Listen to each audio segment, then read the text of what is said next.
আসসালামু আলাইকুম, কেমন আছেন প্রিয় ভাই বোনেরা? আশা করি সবাই খুব ভালো আছেন। জীবনটা সত্যি অনেক কঠিন। এক পর্যায়ে এসে এখন বুঝতে পারতেছি যে যখন ছোট ছিলাম সেটাই ভালো ছিল। যখন ছোট ছিলাম তখন কোনো চিন্তাই ছিল না, কোনো ভাবনা ছিল না। আসলে কি যে বলি, মনটাই ভালো লাগে না, কোনো কিছু ভাল লাগে না। জীবনটা ছোটবেলাটাই ভালো ছিল, একদম কি সুন্দর ছিল।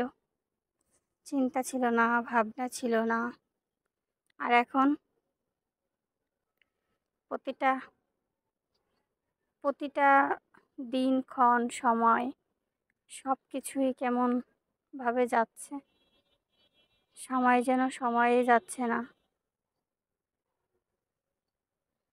একটা হসপিটালে এমনিতে গেলে ঘন্টার পর ঘন্টা অপেক্ষা, বসে থাকো,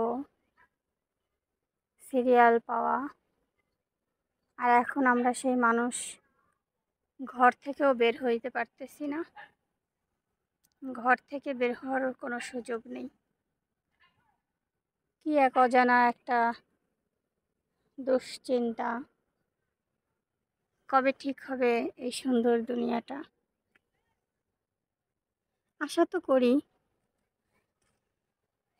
অন্ধকারের মধ্যে এরকম চকচক করে কোনো এক সময় আবার আলোর দেখা পাবো আমরা। শুধু জানি না কবে সেই দেখাটা পাবো।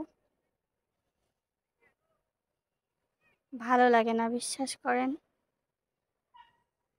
যেই মানুষ হোক না কেন, সবাই তো রক্তে মানুষের মানুষ, সবাইরই তো ব্যথা লাগে বলেন। তারপরেও আমরা কারোর ব্যথায় ব্যথিত হইতে পারতেছি না। কিভাবে কি হচ্ছে, আল্লাহকে ডাকি যে আল্লাহ খুব তাড়াতাড়ি তুমি সব কিছু ঠিক করে দাও।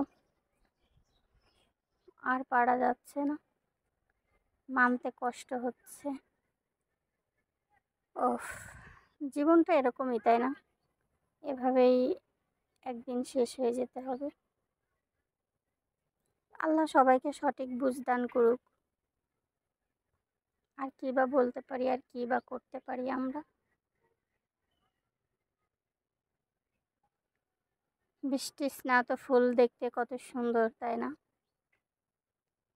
সবাই ভালো থাকেন, সবাই ভালো থাকেন, সুস্থ থাকেন। আর কি বলবো বলেন, কিছু বলার নেই।